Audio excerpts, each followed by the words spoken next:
Hello, everyone, and welcome to Conversations from the Alcove. The Alcove is the new play development program at the Lucille Lortel Theater in New York City. My name is Caridad Svich. I'm a playwright, and I'm also the artistic director of the Alcove. And if you haven't visited this channel before in our series, it is just as it says, conversations, usually about art, life, theater, the world, heartache, heartbreak, all the things that are involved in being a theater maker. And hopefully you're getting to meet artists that you know already or do not know and can seek out their work. I'll do a little bit of an audio description and then a little bit of where I'm beaming in from. So at the moment, I'm beaming in from the land of the Lenape. And audio-wise, I am a fair-skinned person with auburn brown-ish, depending on the day, hair. Right now, it's pulled up top. It's very hot out, so I have my I have bangs. They're very fluffy today because of the humidity. And I'm wearing like reddish lipstick. My eyes are brown. I have like cat eye-ish glasses on that are pitched at the edge of my nose. I'm wearing a very colorful top. It's full of flowers today. So it's a black background and many, many flowers, sort of mostly pink, yellows, and soft colors like that. Behind me is a white background. But you'll see in the corner perhaps the outline of a lamp. It is not on right now. It is just there because it's too hot out. Today's guest in Conversation from the Alcove is the wonderful Georgina Escobar. And I'm going to read from her beautiful, I just love this so much, so I have to read it. So this is from Georgina's website, and this is how they introduce themselves. I cannot resist reading this. Georgina, born in Ciudad Juarez, raised and shaped in Zacatecas, grown in El Paso, marinated in New Mexico, married to Manhattan, musing from Madrid. After the death of my mother forced me to move to the United States of America, I set out to discover everything about the in-betweenness, the what-ifness, and the speculative possibilities that can inspire us to move towards a more equitable, sustainable, and kindness-forward human existence. I wrote stories, I imagined dystopias and utopias. I went seeking for the lessons behind loss and kept close the advice of my matriarch family, which reminded me that as we think, we are. I like to imagine the worst, the best, the better, the now, the thens, the not yet, and the nevers. And I find it in music, in paint, in words, in friendships, and living. Because joy is our right, because grief is life, because we must be creative for our species kind. I love that so much. It's like a beautiful manifesto statement, all the things at once. But I will formally say hello, Georgina, and like anything you want to say about yourself, where you are, all the things. Hello, thank you, Caridad, first of all, and everyone. Thank you for reading that. I seldom read it. So I'm calling in from, I'm not sure because I'm a visitor here, so I wouldn't be completely sure which grounds I am on, but we all know that very ancient, obviously, because it's Dartmouth, so we're in New Hampshire. I'm in New Hampshire in Hanover. And I'm, like I said, I'm a visitor and a humble visitor here for now, but I'm usually based in El Paso, Texas and New York, but El Paso really la frontera, the home of the Apache. And so it's beautiful to be here. Thank you. And it is hot. And it's very hot out. It's by the time this airs, it won't be spring, but right now it's spring and it's unusually hot. And of course, this leads me to my first question, which is, this is something that I'm asking all the artists that are part of this series. So for those of you that have tuned in before, you know what this question is, which is, how is the climate crisis affecting your art practice, the way you make, think, and advocate for your work? Sure. I mean, well, first of all, it's affecting all of us, even though we might not, completely know it. It's affecting how we think, how far our attention spans go because of heats and, other changes. So it's part of our, biology and who we are as water creatures. We're 98% water, and if it's changing everywhere else, it's changing within us.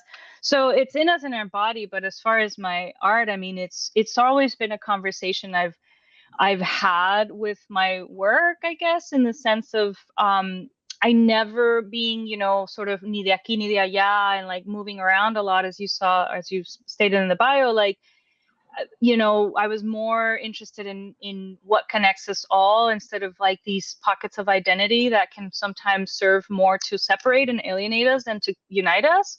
So I always kind of stayed in conversation with what I used to call, the natural world instead of the social political world. Now they're obviously sort of one and the same, which is exactly why the climate crisis is in conversation in the artwork, because it's literally just the lens with which we reveal our social political and identities in many ways. So I use it as a lens, and I think that's where it's sort of transformed from just being something that I wanted to explore and include in my work, and in imagination in general. Biomimicry. I'm a huge fan of Bucky Fuller, and just like looking at ways of solving any problems by looking at around us and at, the way nature solves it, has always sparked my imagination. But now it's moved towards, a lens where asked to explore the crisis without overwhelming us and without it being about despair and expressions of fear, and rather humorous, actually. So Yeah. I want to follow up on a couple of things there. So despair and fear, which are genuine reactions to this state, the existential crisis that we're in, a full knowledge that we're in mass extinction mode, sixth mass extinction, driven by humans. Yeah. So I think that the despair comes from the fact that this is human made, and human made structures have caused this, and very little effective mobilized pushback has occurred, right? Pockets here and there, protests here and there, but actually it does mean dismantling entire systems, and that of course is scary, right, for a lot of people, because it really means, there's this question, I think, around power that's inside of this. And so how do people that want to align themselves with power, what does that mean? Whose power? Where does that power reside? How is that power exploiting other people, and exploiting the earth, right? So I guess I wonder about, I think, so I'm going to say that I'm a bit of a catastrophist. So, in the sense that I was thinking about the wonderful poet Joelle McSweeney, who's, I don't know if you know Joelle's work, but they work with it. Oh my gosh, you should totally seek them out. So they write about the necropastoral, and through, obviously an ecological lens. They write a lot about death, and they write a lot about extremity.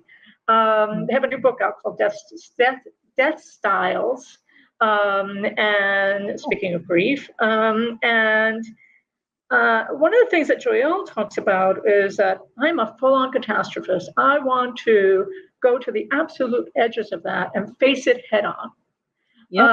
And for Joelle, that's an optimistic position. That in the sense that instead of holding it back, what you do is stare at it. Right, it's like staring at the sun, right? So, I guess in that spirit, I wonder where you sit in your staring at the sun, staring at it sideways, not staring at it, but looking at living in catastrophe and also thinking beyond catastrophe. Right. Wow. Great. My grandmother, who just recently passed away, she was my mentor, my guide, my everything after my mom passed away. She basically, raised me. And obviously, soon after the death of my mother, especially as a child, every fear, everything that we know about the world and how it works just completely goes out the window. So I think really my looking at catastrophe and climate in any way started with that loss, because it seems so unnatural, right? And so it kind of goes against that, even though it's more natural than anything else. But anyway, she used to say, when you have a thought, she was just talking about like thoughts and like how to handle fear. And she would always say exactly that. She would be like, if you have a thought, an intrusive thought or something that you're afraid of, face it. Like, look, like put yourself in the position of your mind of you and putting this fear into sort of an embodied form, if that's what you want, or a color or something, and literally face it and imagine that you have balls of light in your hand, whereas you're sort of just, dispelling it with love, so use a tool that you're comfortable with and that you're safe with as the confrontation of it. So I think in many ways that's actually how I position myself also in the writing of, catastrophe and climate change in my play. Then They Forgot About the Rest. We're in this sort of post-apocalyptic world where there's a few pockets of industry that function business as usual, right? Big pharma and marketing. And they're basically unaffected. They don't address it. They act like, like que la Virgen les habla, like they don't pay attention to it. Yet around them, the world is falling apart. And so it is fueled with despair because it makes us think about like how capitalistic we are, even in the moments when things can go completely wrong. This was before pandemic too. So it's so interesting that I was posting this idea of like people can literally, put capitalism over anything else, even something that we experience together. And people were like, no, like that's not true. And then COVID happened and people were writing me saying, how does this end? Tell us how this reality ends, because you basically wrote about it. But anyway, I think it's just, I face it with, yes, face the fear, stare at the sun. But always with this sort of, I guess, literary or hopeful, light that can sort of help at least illuminate a path. I think Brian Herrera actually talked about that when he talked about that piece specifically, and saying, I don't know how or where it shows up, but it's full of hope. And so I kind of just let the light do its work and have it show up in the cracks, of that which is broken. So that's how I face it, I guess. It's just by saying, but there's hope because we're humans, right? Right, and some things are possible to achieve, even if they seem impossible. Is there something about the materiality of the work or the form of the work that's changed, in this time for you? Yes, I mean, in a lot of ways, when I was, in general, in writing, I start with the what ifs, or with the big questions, and imagining like different realities, and that had taken me to places of high, like sci-fi and or what I call sci-fem or whatever, really just multiverse and exploring, these different realities, and very graphic novel in that way, and showing up that way in my work, even in the way like the writing and the page, the plasticity of the page was very panel like. I would add panels and people would be like, nobody's going to read this play. Why are you drawing? Like, why are you drawing your scene? And I was like, because that's what it looks like, So, I mean, I was the plasticity of the page was just all over, I was just playing with form in so many ways. I'm a visual artist as well. So I needed to express color much more than I needed to express the psychology of the character.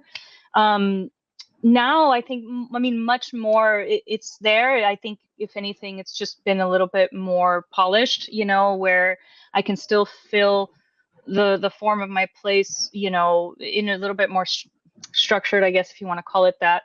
The orchestration is just a little bit cleaner, you know what I mean? The scoring of it is just a little bit, what I figured out, Caridad, is that it's basically just a little bit, there's a layer of digestibility, because everything else I was writing was just like, people were like, I don't understand your brain, and this is so confusing. And, so it did, not that I sold out, but it did get to a point where I was like, let me give you one through line, as our base, but I'm not promising you that it's not a tectonic plate, and I'm not promising you that it's not going to shift under you, but at least you got somewhere to stand on.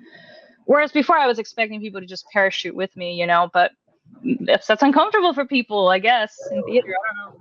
I guess. Well, I don't know why. And I certainly think that's particularly perhaps a U.S. theater thing. I don't think that's true in other countries. If you look at the kind of work that's on main stages in other countries, especially non-Anglophone countries, Right. Absolutely. I think Anglophone theater is very, very conservative, Oh yeah. or tends to be, but weirdly preaches that it's not. And so that's something we can get into, which maybe leads me to. I'm going to jump forward to a question because it feels like we're in that moment to talk about the difference between theater and plays, and how do you? Because I think that this is something that comes up a lot, and I what I'll say is that when I ask this, of artists, and some people really kind of balk at this. Like, what do you mean? Like, they're the same thing, and I'm like, actually, they're not. They're not really. And so I wonder where you kind of position yourself, and also you also can position yourself like in the cracks, right? You can say I'm sort of doing both in a way. And but yeah, I'm wondering about the totality of theater and how you think about it as a somebody that is ostensibly a playwright as well. Yeah, no, it's interesting because I guess I kind of do understand that, because I often direct my own work, which is, as you know, very looked down on. But I'm like, I made it. Like I know what the playground feels like, and I know actually a lot of the answers or the questions that I'm posing in the text won't even really receive any semblance of an answer unless I'm discovering it in the physical realm. And so it's part of my writing. Actually, directing is like a different level of writing that a lot of people don't understand. And so to me, theater is that, like, it's the totality of, like, the text, the exploration, the changes, the rewrites, the adaptation, the sort of finding it in real form, and once it's embodied, and once it has the design elements and all these things, that like sort of complete it, that's theater. And the play is our blueprint. It's the bones. It's the Playwrights do not write people, we write bones. It's not until we have the embodiment, and that can change from production to production and be a different play. So a theatrical experience, or you can have one play and have many theatrical expressions of the same text.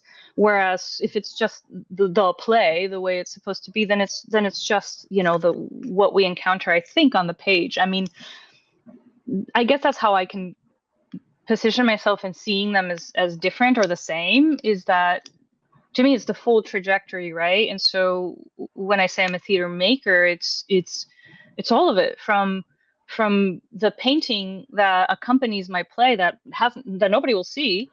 My wife does, and she's just like, oh, this is, then they forgot about the rest, right? And it's but it's part of that theater piece. And or music, like sometimes I'll compose like just like motifs or riffs or something that is haunting me, and I need it to live somewhere. So all of that is theater. Even how, like I say to my students all the time, writing and typing are two different things, and typing comes at the very end, and it's like sort of the easiest part, I guess. Writing is going to the museum, writing is having a conversation, writing is being haunted by it, in the middle of the night. So that to me is theater. A play is what ends up on the computer. It's like kind of the difference between writing and typing for me. It's like theater's everywhere. Typing is the effect of that energy. Yeah, and it's also symbology, right? You're sort of marking signs down, hoping those signs get reinterpreted by other people. And Right. You talked about digestibility before, and I think sometimes the signs, people don't recognize the signs. And I think there's something actually powerful about that act of resistance, to say, you may not recognize the signs because Yes. maybe they're not for you. Do you know what I mean? Like, there's Right. something about like, what is the political act of writing? And I'm not saying that everything has to be not communicating. You know what I mean? Like, I think Yeah. that part of what we do is about communication, but there are many different kinds of communicating. And I think that in sort of Western dramaturgical modes, a lot of them, there was this emphasis on a play needs to carry like information that is digestible, that's consumable, that's a transactional element between the audience and the thing, right? The art object and the audience this is a transactional relationship. And there's something too, I think, very powerful to say it's not a transactional relationship. Right. And what we're doing is something else. But it's interesting how how that gets received, right? From a play literally landing on somebody's inbox to being on stage or digitally or however it manifests, audio, like however it manifests. There's some sort of expectations around that the transaction must be complete by the end. And that how can you not be thinking of it as a transaction? I just thought it's interesting because, of course, we're in capitalism, and so it infects. It's parasitic. It infects everything that we do, and it also affects the thinking around art, right? That art becomes this vehicle that is bought and sold, and that you kind of know what the answer is at the end. Yes. Yeah. So the famous question that I'm sure you've heard this 1,001 times, playwrights get asked often is, so what's the takeaway at the end of the play, right? Right. What do you tell people when they ask you such things? Oh my God, people always want to know, right? They always want to know, and it's human, right? We want to know. And so we, when you start to tickle the imagination and the intellect, you're asking people to accept that they don't know, and to accept that like what we're moving towards is the unknown and the mysterious, which is incredibly feminine and also just, in general, very related to how our natural world works, right? There's mystery and chaos, and things can happen from that. And so, I don't resent people for wanting to know, because I think that's our nature to want to organize things. We move in sort of micro forms of organization of ideas and thoughts. But I basically say to them, I've posed the questions and the ideas to be like sort of ingredients in your personal stew, and I don't know what your broth is made of, you know what I mean? Like, I don't know what but that's what creates the whole. So what you take away from it is what, like, solidifies or becomes jelly for you, like what stays strong. I am only serving you the ingredients and the recipe, but not the full plated, here's, on the silver platter, here's your, duck breast. Like and I think that's where people go, but I paid for a meal. And you go, well, yes, of course you paid for, and that's what the transactional thing you're talking about. But I paid for a meal. I gave you the parts of the meal, but I'm also asking you to be creative with those ingredients and make the meal yourself. And I don't think people they don't like that. They feel cheated out of being out of learning something, which is very neoclassicistic, and like we're not there anymore. We keep going back and forth, but so I just usually tell them, I reverse the question, what do you think it means? What did you feel? Well, I didn't understand what no name stands for. Like, I don't know, is he supposed to represent this? Is he supposed to? And, they start having questions about symbolism, about semiotic language. And that's where I go, that's the beauty of it. Like, go have a conversation about it, what it meant to you. Well, but we want to know what it meant to you. And you know this, like, especially living playwrights, people like want to know why we did something or why we wrote something, because we must know the answers. And I was like, if I knew the answer, I wouldn't be writing about it. I would just be living it. I don't write plays because I have a point, because I want to tell you something that I know. And I'm just like, because that, to me, that's chauvinistic and weird, like to be like, let me tell you how important my point is. To me, that's not conversation, right? We've all been on those dates. So to me, it's more like, oh my gosh, have you thought about this? Whoa, wait, what about this? And it's sparking a conversation that way. And I don't think people here, especially and the Anglo, like you were saying, culture really understands that is theater. that is, what it's supposed to do and be, and how it's supposed to exist. And like you said, it's a lot more tangible in other countries, and in Mexico tries to emulate a lot of what North America does, but at the same time, it is a symbolic culture. I mean, we are not the rational intellectuals of the European, of the like we still from our roots and our ancestral roots, we have symbolism and emotional. We're much more emotional and symbolic than rational and intellectual. So there's a lot more forgiveness, I think, when my work is introduced in other countries. I mean, the Swedes love it. Like, my work that is read and stuff gets better reception in Scandinavia or in Mexico, because we're dark, but we also look for new ideas, Yeah, totally. I hear you. I wanted to go back to what got you into writing. Like, well, why? Well, because I mean, I have to say, it's very weird to choose to do theater. Like, it's just the oddest thing to want to choose to do. So, what was the compelling thing that drew you to it? What happened? Where you were like, I want to be a playwright. How did that happen? It happened really late, but like the writing aspect of it, initially, it was right after my mom died, and I watched Bambi. This is real. And I was like, what? This is terrible writing. I was like, why didn't they address the mom's death? Like, this is not healing. This is not good for the baby Bambi. Like, nobody talks about it. We just change scenes and they never talk about it. And he has to grow with this trauma. And I was so upset about it.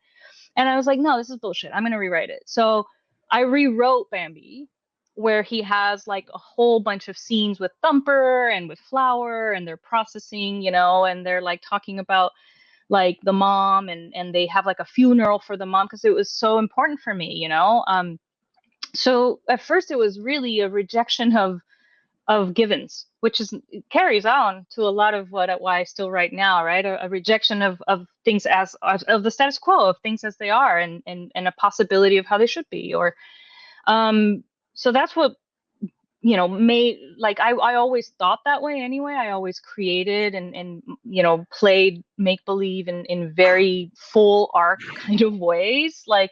I was always constructing sort of my playtime in that way, but I didn't say this is because I'm a writer. I was, going to be a veterinarian, and I went to school. I got my bachelor's in like just whatever I could get the quickest and the easiest, and then I was accepted to school for equestrian sciences, so I was going to be a horse nutritionist, and was completely set with that. But I was writing plays in undergrad, just sort of for my playwriting class. And one of them went to the Kennedy Center. And then I think I started to realize that it was affecting people, and that something I was doing was causing people to think and to be upset as well, or be like a little bit. And I was like, oh, that's interesting. And I'd been acting, but acting was just really just about, having fun for me.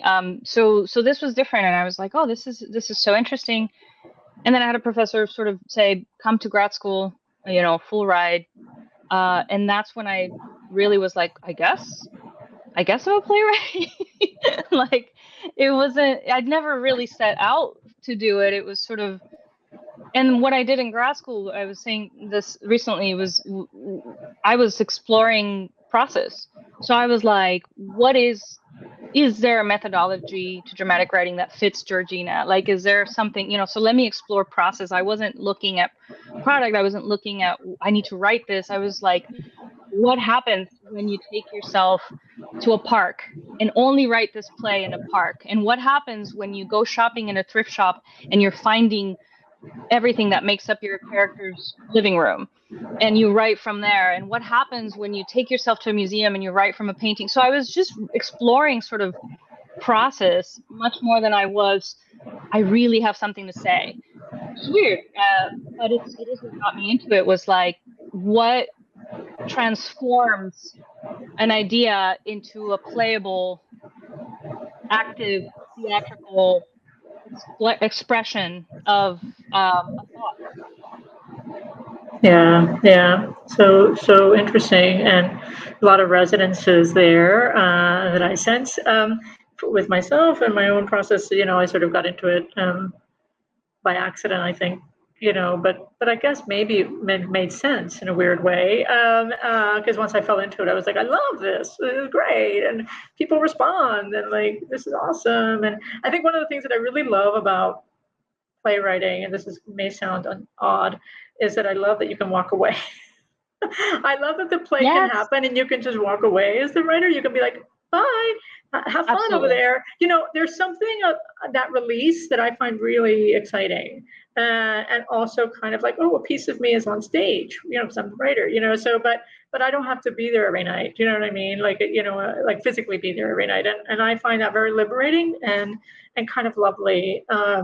And also there are different versions of you, right? So early plays, that's like an earlier version of you, and somebody does it and you're like, wow, that was me then. Okay, that's cool. And then it's like you're re-meeting yourself often if you go see your work. So I find all of that like super fun and yeah, and it's kind of like enlivening. I love being in the rehearsal room.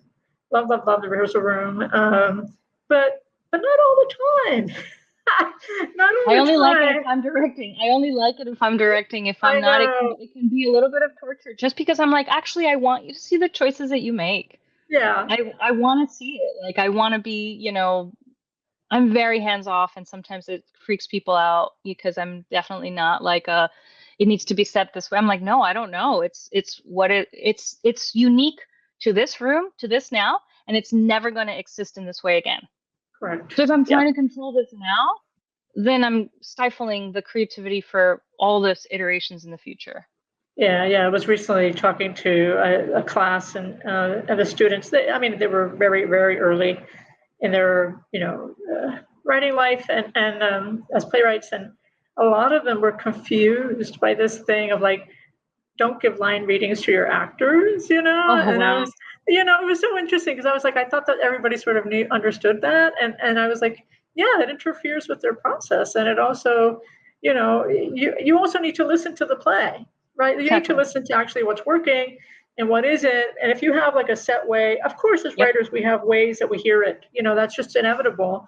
But I think that if that becomes too set, then it's in trouble, right? Because then it's just like, you could just record it and give it to somebody and go, there's the play, right? Like it doesn't involve anybody else's creativity to do that, and so I think be open to the creative voices in the room and be open to what they bring and, be surprised. Be surprised. I love being surprised. I love being surprised by what, actors and directors find and designers find in the work. Like, never would have thought of that. Like that part is thrilling. It's like, teach me about the play. I want to teach me a lot of things about the play. I don't know. And I think it's a delicious space to be in, of the not knowing, even though you know a little bit because you've probably lived with it longer than most of the people in the room. Right. Likely. Yeah. I was wondering what other, I know you mentioned graphic novel and stuff, I wonder what other art forms impact your writing process, or maybe you can talk about specific plays and how they came to be, dependent on what their inspirations were. Yeah, I love this because I do write every piece. It has its own. That's why I was so interested in exploring process, because I was like, I don't think no one play is created equal, right? It's not even created in the same way, and some intentionally and some sort of accidentally. For the most part, this hasn't actually happened in a while, but for the most part, it does start visually. I kind of just try to capture the uncapturable, like sort of just the thing that I can't put into words first, so that I can sort of feel the brushstroke and the tension and sort of what that feels like. And so I go in that way. And there's also something that I don't necessarily share with anyone. So it's like sitting with the idea for the first time. And so it does come very, very visually for me first, whether it's like literally drawing a character's outfit to like maybe I'm drawing the world, or like maybe I'm complete just paint with and exploring color and texture. It's all different, but it usually starts in that way. And then music is a huge inspiration, especially now because I'm writing musicals. So obviously hearing the world, but musically, what I mean by that is beyond just like actual music. I mean I mean cadence and diction and harmony. Like I start to listen to how the play sounds, even from the stage directions. Like how are they communicating? How is this play telling itself, and how is it like showing up? There's plays that I have, the stage directions are very mal habladas like me. So they're like, we're going to see this fucking thing, and it's because that's what it feels like. And that like puts us in there. So I spent a lot of time with like world construction and voice construction before it even lands on character, which is very weird. And I think that's what people sometimes feel, is that like I know what it kind of feels like and sounds like on the page and on the stage before I know who lives in these worlds, or who needs to live in this world, to sort of extract and to give us the form of the world. So I'm a world builder, so that usually comes out, like I said, in visual representation or music. And then it sort of, but that's not how it started though. Like when I started writing in college, when I was just like, it was like most of us, I think it was like dialogue, right? It was like I hear these characters speaking, and it's like what I say to my students, I'm like, that's the easy part because we do that every day. That's like somebody tells you have good dialogues. It's like somebody saying like, oh my gosh, you breathe really well. Like, it's not a compliment necessarily. It's just like, that's what we do every day. So, but that's how it started. And then it became, okay, sure. But then what does it sound? And I think this comes from my time studying acting with Stella Adler with Betsy Parrish, where it was like, sure, here's to be or not to be.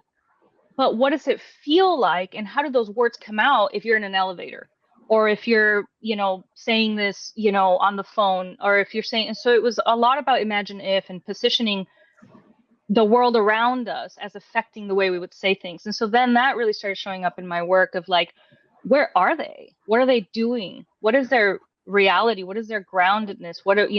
And then the words come out, depending on how environment affects them, which is why it's so natural for me to cross into climate, because I write a lot about how landscape and givens and the surrounding and the nature affects the way people speak, express themselves, think.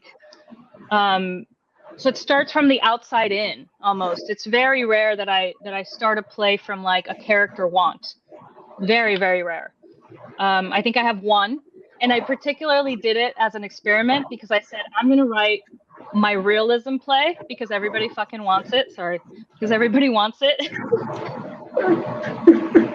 So I did it as a like, here's my play where there's a character with a deep want. And of course it turned out to be completely surreal anyway. And it's Stoneheart. And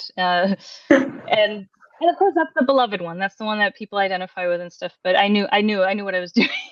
Yeah. But it still explored, memory.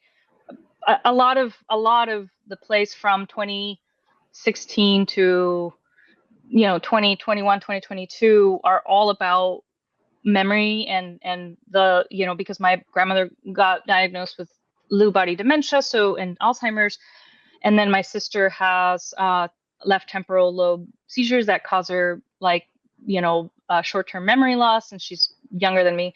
So I've spent a lot of time sort of obsessing with memory and how it plays, especially for women. And so there you see a pocket of my writing in that particular time that is truly about memory, from the extreme of then they forgot about the rest, where it imagines a magic dose that goes in the eyes that make you substitute your memories for good ones, managed by men. So it's like all about like men in our bodies. And then from Birdie and Stoneheart, who is just a woman revisiting a traumatic moment in her past, but you can see her sort of manipulating the truth so that it hurts less. So I think I was really, in that way, it wasn't painting, it wasn't drawing, it was my lived experience and what I was having issues with and questions about. Yeah, I hear you completely. And of course, as writers, we're on a path and it evolves. And, I'm always fascinated though by, I don't know if you do this, maybe this is totally geeky thing to do, but I think because I've been archiving my work, so I've suddenly been in that position of having to look at like early, like really like early stuff that wasn't even a play yet, but it was published some in a journal when I was like in high school, so suddenly I was like looking at it again, and oh, this has to go to the archive, and I was like, wow, like I was doing stuff then that I'm still doing now, like, it was, you know what I mean? You sort of encounter like things that, and maybe then I didn't have the language for it or the tools, in a sense, but some of the same impulses are there in the writing. And even yesterday, oh my gosh, yesterday, this is bananas, but I got my high school yearbook. Oh, nice. It was so funny, and I forgot, I forgot all that stuff. Like, I hated high school. Like I couldn't wait to leave, and but I had like, that thing where you write like your dreams or whatever, like, so one of them was like, I can't wait to get to New York. The other one was a lot of, like, it was about writing and about like, because I think by that time I knew that I wanted to do plays and kind of be in that world. And, but it was like, I want to bust things open and be defiant, and I was like, oh my gosh, I'm still doing that, so it's just sort of funny because to think about like how we, as artists, maybe the seeds of what we make are planted quite early. They don't always materialize in quite the same way. And of course we go through change and evolution as we are artists. But there is something about like building a body of work. And I think for me that sort of crystallizes more when I go see like retrospectives of like a visual artist work, for example. So you see like if they're lucky enough to have like many years of painting or sculpture or mixed media or whatever they're doing, that you get to see kind of like how ideas shift. But sometimes it's like the similar ideas and that they're just changing form or they're changing medium or and it was so instructive for me because I was like, oh, that's okay, right? Like in a sense, because I felt like there wasn't permission to do that. And then I realized that it's totally fine to like be exploring things, but taking them on in different ways. Absolutely. It's interesting that you talk about voice and cadence and all those things. And, like for me, that's very primary. And also what I'll say is that character, I have this war with character lately. I've just been having a total battle. I've just been like, no. I've been really punching my way. So because I feel like there's something quite restrictive about character there because you're writing kind of fixed natures on stage.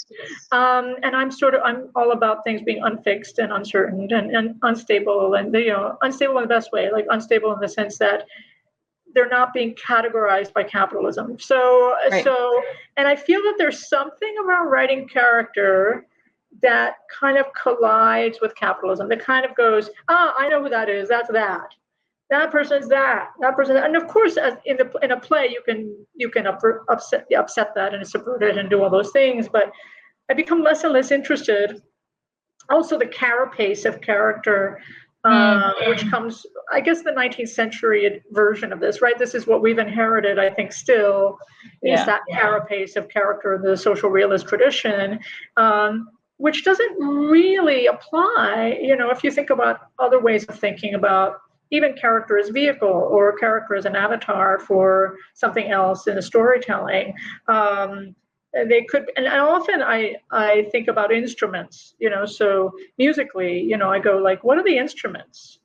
So instead of character, I'm like, is there a clarinet and a cello? Is it and for me, that's a little bit more helpful because it's about what the sonics of the play are going to be. And also, but it also allows, I hope, this is my hope, that the people walking into the play, they're amazing. They're like, and this is metaphorical, but they're like an amazing cellist. So they're going to bring their cello-ness to the work. They're going to bring their clarinet-ness to the work, right? As opposed to categorical definitions of self, which I think, to me, get into areas that can be very powerful, but also can be limiting. And so I've just been having a total like war. But what I'm saying about all this is that in that very early thing that I found I wrote something in high school that was in a journal. I was doing that, and I was like, oh my gosh, like it took me this long to kind of like own up to that's really what I want to do. But I was doing it then without having a name for it. And so I guess I just wonder, like in terms of you have a body of work as an artist, and like, do you ever reflect upon it? Is that too weird? Is that too weird to do? Like, how do you how do you look at your play? Do you ever look at your plays? You go, here are my plays. I'm looking at them. Yeah. I did it recently, actually, because I was organizing my desktop, and I realized that I have this folder that says all writing begets writing. And that folder is exactly that, from compost material that I've never used, but it's still there, to short form, to audio form, to like anything that I've typed that has any type of non assignment sort of behind it, or non-journalistic or whatever. It goes in there. Writing begets writing. And then I went to the, out of all these folders, one that says plays, and I was like, speaking of theater and plays, and I was like, oh, interesting. And I went there and saw all the plays, and started marking them by like, this one has had a development, this one has had a reading, this one sort of, so I could kind of visualize. I'm a visual person, so it was for me to like sort of see the body of work standing right in front of me, and look at me.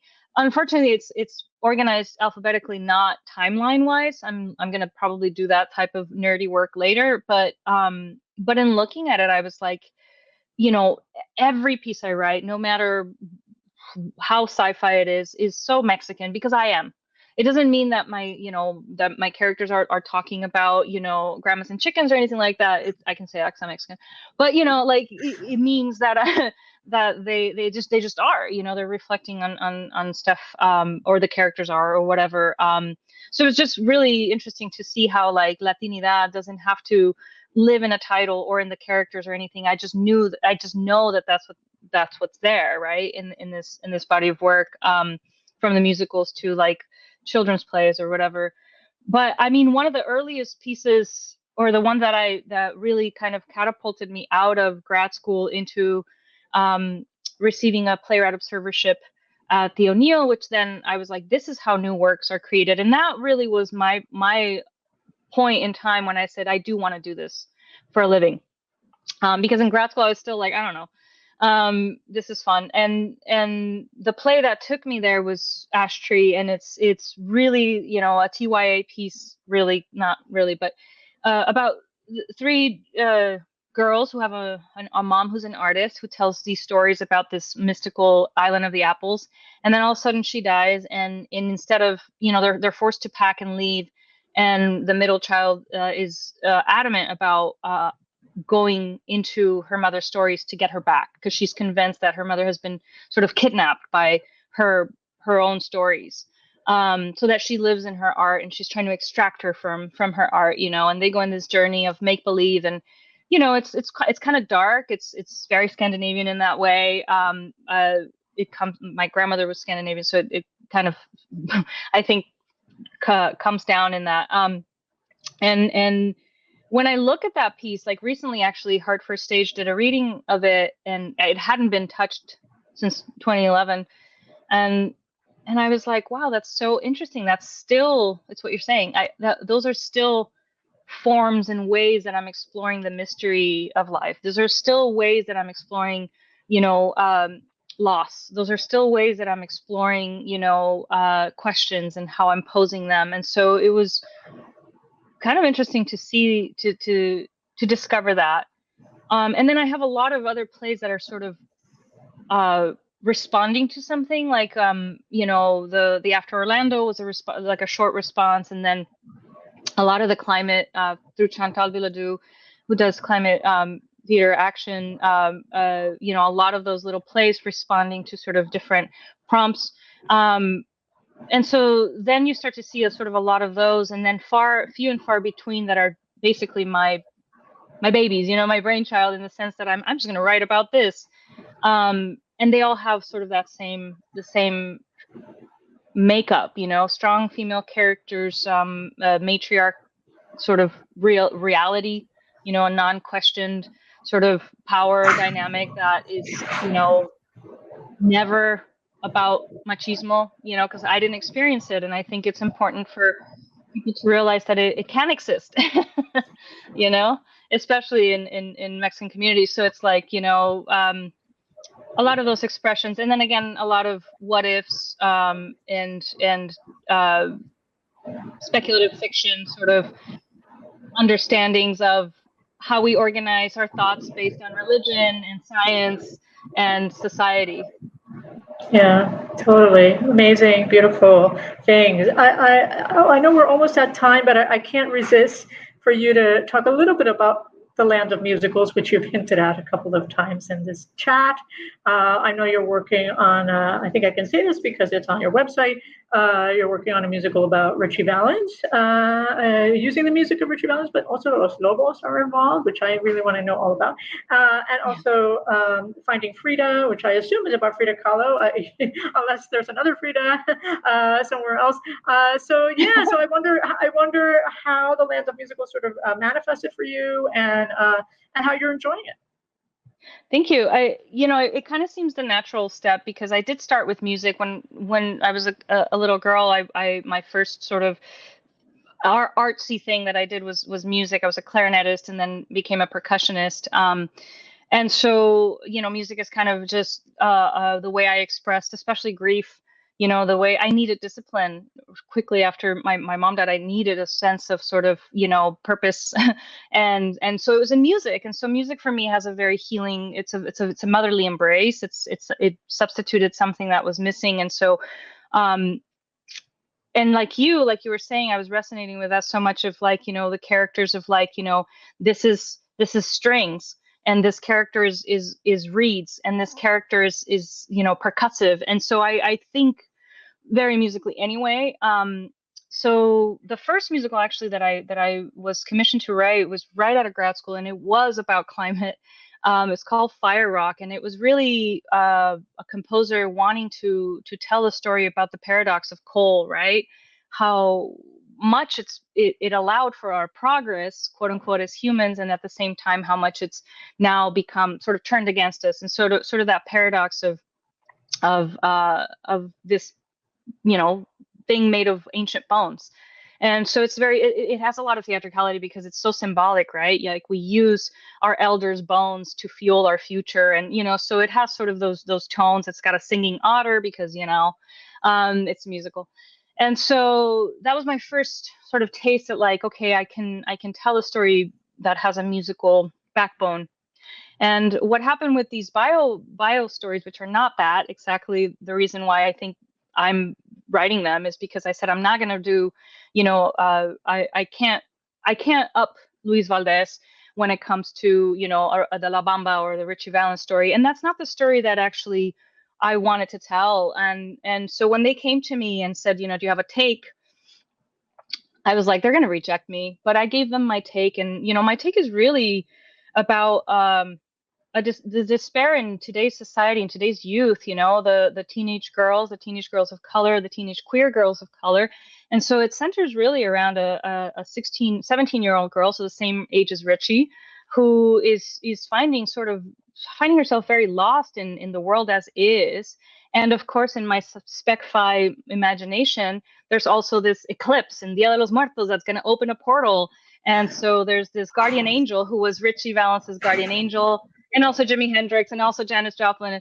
And so he sees this as an opportunity to sort of undo the coin flip and bring Richie back to life, but they're warning him about how they can't. So it's all about extracting sort of legacy from people that perhaps didn't have a long life, and understanding that legacy transcends, the span of life lived, if we know how to place it within our youth and society and give it that honor. So yes, it uses some of the music from Richie Valens' canon. It does have sort of the big, Broadway stopper numbers from Los Lobos, and then we're working with another composer to give us more of the musical theater tones, more Broadway tones. So it's a really colorful, different tale that uses Richie as sort of, the bait. So it's not about his life. I mean, it was such a short life. So it's really about angels. And then the Finding Frida is, I guess, a similar way. The family was very vocal about wanting to engage with a storyteller who understood Frida as a Mexican woman in the sense of like, we funny and, we laugh at ourselves when we fall, and like sort of this levity, because she wasn't a sufrida. She was actually very joyful, very funny, very witty. And so in very many ways, I'm painting, a comedy, because it's Frida, and it's her and her sisters, and it's her as a tia, and it's her as a lover, but it's really, about her chispa, her Mexican chispa. And so we're in the very early stages, but the whole first act is her, before the accident, and so we very rarely get to see sort of her as a sister and her as a daughter and her, and so we're getting, and the biggest myth that exists about Frida, which is that she started painting after the accident, which is not true. She was taking painting classes, and she was a painter. She was a pretty good, expressionist painter, before the accident. She crafted her own legacy. This is two stories about legacy, and she chose it, and she was so smart about it, and she crafted the story that because of my accident I started painting. But it shows how this woman had complete control, and ultimately, even though it's a comedy, it's a complete tragedy, because it centers around disability, because nobody really considers the fact that Frida was a disabled woman. She wasn't a sufrida, she was disabled. And I think having the language of watching a different abled body on stage as our lead is incredibly important. So I'm leading with that. We'll see how they do, with producers, but I'm leading with her comedy and her chispa, but also the fact that she navigated the world as a broken woman, not emotionally, but physically. Yeah, I hear you. Fascinating, and I can't wait. I know musicals take a very long time to develop, but they can be very beautiful paths. So I'm just going to send a lot of good energy in both of those directions, because I know how difficult. And there's a lot of moving parts in the collaboration process and all of that. It's been such a pleasure, Georgina, to chat with you today. What a joy! Yay! For those of you that don't know Georgina's work, seek it out, please, please, please. They're amazing. And come back to Conversations from the Alcove.